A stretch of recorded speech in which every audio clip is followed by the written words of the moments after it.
Hello everyone, my name is Nadia. I am new to the YouTube community. My husband and I thought that it would be a good idea to start a YouTube channel kind of documenting our journey with IVF. That was what originally stemmed us to want to start the channel. And then we decided that, obviously there's lots of trials, tribulations, joys that come with life, outside of IVF. So anything interesting that may come about, we thought that maybe we would share it on this channel as well. So again, my name is Nadia. My husband's name is Miles. Our IVF journey, let's see. I didn't write anything down, so bear with me. Hopefully I can remember what I need to. And I apologize if the clarity of this video is not clear because since we're new to YouTube, we thought that maybe we would just use our smartphones until we decided if this was gonna really go beyond this point and if we wanted to invest in like a camera or something like that to actually do, I guess, more high-tech vlogs per se. I don't know. But we married in 2011, June of 2011. So we have been married for 5 years, going on 6 years. We decided right after the wedding that we would just allow God to plan our family. With that being said, no birth control, anything like that. We weren't technically trying or anything, but we just figured if it happened, it happened. So with that being said, I believe I became pregnant. I found out I was pregnant. I think it was like March. Let's just say the spring, because I'm not sure the exact date. The spring of 2012 was when I got pregnant. So the year after I was married, so not even like a full year, I was pregnant. And I felt like that pregnancy was different from my first pregnancy, because I should have mentioned that before. I have been pregnant before, and I have carried a child to term. Before I met my husband, I was pregnant at 16 and decided to keep my son, which I'm glad that I chose to do. He is now 13. So I have been able to carry a child to term and birthed a beautiful, healthy little boy. However, my husband and I do not have any biological kids together, and we are interested in doing so. There's kind of a backstory for that as well, but maybe I'll touch base on that in another video, as far as like why or how we came to decide that IVF was for us and so on and so forth. But as I was saying, I got pregnant. I felt like something was different from the pregnancy that I experienced with my son. But being that that was years ago, I wasn't sure if maybe I was just paranoid or what was going on. I kind of made mention to the doctor, like, there's discomfort on one side. I don't know, this doesn't feel right, so on and so forth. And the doctor's like, oh, you're young, it's going to be fine. I don't see any issue. It's too early to do an ultrasound, so we'll just kind of wait and have you come in at the 8-week mark and see what things are looking like, and then we can do an ultrasound then. So I continued to have the pain on one side. I went in for the ultrasound, and of course the room got silent. The ultrasound tech stepped out and got the doctor, and he came back in and he's like, oh, unfortunately, it looks like the baby is growing in the wrong place. The baby is in your tubes. And it turned out that the baby was in my tube, but it was right in the area of the tube that connects to the uterus. So that's kind of one of the most dangerous places to have an ectopic pregnancy, because if it was to rupture, it affects the uterus as well. I think they call it a corneal ectopic pregnancy. So with that being said, he's like, unfortunately, we're going to have to terminate it. And it looks like it's too big to, do with the methotrexate, which is like a shot that they can give you. So I'm going to send you home tonight. I'll have you come back first thing in the morning to have the surgery done because I have other things to do, so on and so forth. I mean, he didn't say it that blunt, but that was basically what it was. So I go home that night. Of course, we're devastated, crying, so on and so forth. And that same night, I started to feel weird. I felt like I had to throw up. and my tube basically ruptured at home. So I virtually just passed out, and ultimately, just passed out. And my husband ended up calling 911. They got there. They could barely find a blood pressure. Rushed me to the hospital. I had to have blood transfusions. It was very traumatic. My son was there as well, him and my husband. So they both experienced it, and it was a super tough time for us, as you can imagine. The doctor kind of just told them that if I wouldn't have got there when I did, that I could have lost my life. So definitely a life-changing experience. Not only did you just experience the loss of a baby, you know, which was our first baby together, you also experienced a near-death experience, which is not fun. So that was definitely devastating. But that was the beginning of our infertility journey.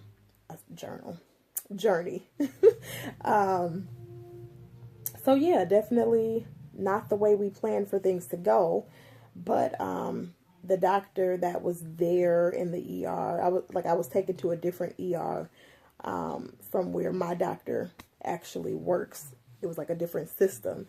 So from then I ended up switching over to the doctor that actually saved my life and did my surgery. Obviously he went in and he ended up taking out the tube that was ruptured, and then he had to do a resection of my uterus to ensure that it was still viable, and so on and so forth. So it was almost like a small part of my uterus where the tube connects was removed, as well as the tube. So obviously that was a concern going forward with IVF, and so on and so forth. So I switched over to that doctor, and he's like, well, you know, you still have the other tube, so we'll just kind of see how things go. We'll, you know, once you heal, we'll do a test to see if the other tube is blocked. Okay. Me and my husband, you know, we heal, you know, obviously, or try to heal physically, at least. Emotionally, obviously, that took years. I feel like we're still healing daily in that regards. But we went to, what was it? We went to New York for a wedding shortly after I had that surgery. I think it was maybe close to maybe like the 3 or 4 week mark after the surgery. And we came back from New York, and I was at home, and I started to have pain on the opposite side that I had had the surgery. So we went back into the ER, and they said that I had free fluid, it looked like, around that area, and they thought that maybe it was a cyst. So they wanted to do an exploratory surgery. They went in and they explored. And when I woke up, they said, ma'am, I'm sorry, but we had to remove the other tube. And it looks like there was another pregnancy that was occurring, in the opposite tube. And they're like, you know, we're not sure how this could be the case, because there's no way that you should have ovulated and been able to get pregnant in such a short time. So it still was not clear if that was in fact a pregnancy, or if it just looked like a pregnancy, and how long it had been there. But long story short, I now had no tubes. So IVF was the only option that they gave us going forward for fertility treatments. So it took us a while. Being Christians, we kind of battle with, okay, do you take this as a sign that you shouldn't be able to have kids? Do you interfere with the use of IVF? So after lots of prayer and research, you know, we came to the conclusion that, you know, God put certain things in place for a reason. And IVF treatments, I believe, only came about because God put it on someone's heart or mind to develop that as a form of treatment. So we came to the conclusion that that was what we wanted to do for our family. We considered adoption, foster care, so on and so forth. But we wanted to experience having a biological child together. And for me, I think it was partially to that, you know, I experienced childbirth. But when I had my son at 17, I got pregnant when I was 16, had him when I was 17. It was more of almost a shameful experience, coming up in the church and feeling like I had to meet certain standards. I feel like I wasn't really able to enjoy my pregnancy. So I was really looking forward to being able to enjoy this pregnancy. And then obviously to see how it feels, or to experience having a child with someone that you plan to spend the rest of your life with, versus previously that was not the case for me. But again, everything happens for a reason. So that's how we got to this point. So moving forward, let's see, where did I leave off? We experienced the ectopic pregnancy in the spring of 2014. I'm sorry. Oh, Lord have mercy. In the spring of 2012. And we prayed about it. Took some time. Obviously had to figure out how we were going to pay for it, because our insurance is here in Wisconsin. That's where we live. Most of them do not cover IVF treatment, which is very devastating, especially when you work in the healthcare field. You would think that just certain perks come with that, but unfortunately not. So we tried to brainstorm as far as how we were going to pay for it, so on and so forth. When we finally came up with the money and decided to go forward with it, that was the spring, beginning of the summer, of 2014. And that's when we did our first IVF cycle. From that cycle, we got 5 embryos that made it to day 5. We did a fresh transfer at day 5, and that was unsuccessful. So we have 4 embryos frozen, and we are in the middle of a frozen embryo transfer now.